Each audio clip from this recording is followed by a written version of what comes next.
Pavarësisht ofensivës diplomatike të Serbisë ku ishte përfshirë edhe bashkëshortja e presidentit serb, Kenia ka njohur sot Kosovën si shtet të pavarur. Presidentja e Kosovës Vjosa Osmani ka konfirmuar sot se Kenia e ka njohur Kosovën si shtet të pavarur dhe sovran me një vendim të nënshkruar nga presidenti William Ruto. Republika e Kosovës mirëpret vendimin e Republikës së Kenias për njohjen e Kosovës si shtet të pavarur dhe sovran, përmes një vendimi të nënshkruar nga presidenti Ruto dhe të dorëzuar zyrtarisht në presidencë ditë më parë, ka thënë Osmani. Kështu Kenia u bë shteti i 105 antar i Kombeve të Bashkuara që njohu Kosovën, megjithatë duke pasur parasysh se Rusia dhe Kina, dy antare të përhershme të Këshillit të Sigurimit të OKB-s, nuk e njohin Prishtinën, Kosova mbetet një vend jo antare e OKB-s. Siç shkruan Index.hr, njohja e Kosovës vjen disa muaj pasi Serbia nisi një ofensivë diplomatike për ta parandaluar atë.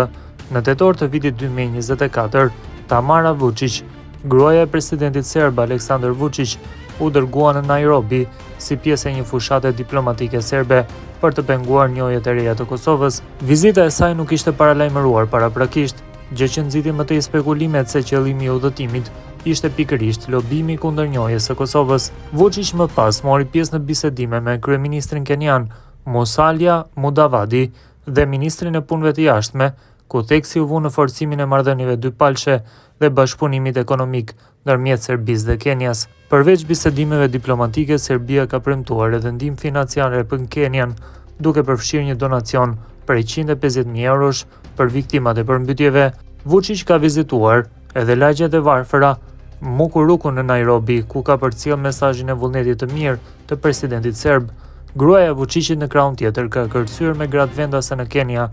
Përkundër këtyre përpjekjeve, vendimi për njohjen e Kosovës megjithatë u mor dhe Kenia u bë vendi i fundit në një seri shtetesh që mbështesin pavarësinë e Kosovës. Sa kaq, Ministria e Jashtme e Serbisë e ka dënuar ashpër vendimin e Kenias, duke i quajtur atë një shkelje të rëndë të ligjit ndërkombëtar dhe një shkelje të drejtpërdrejtë të rezolutës 1244 të Këshillit të Sigurimit të Kombeve të Bashkuara.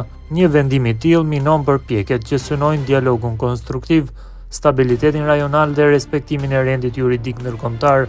Ai gjithashtu vendos një precedent të trishtuar në marrëdhënie tradicionalisht miqësore midis Serbisë dhe Kenias, thuhet në deklaratë. Ministria po ashtu njoftoi se Serbia do të marrë të gjitha masat e nevojshme diplomatike dhe politike për t'ju përgjigjur masës ndaj Kenias.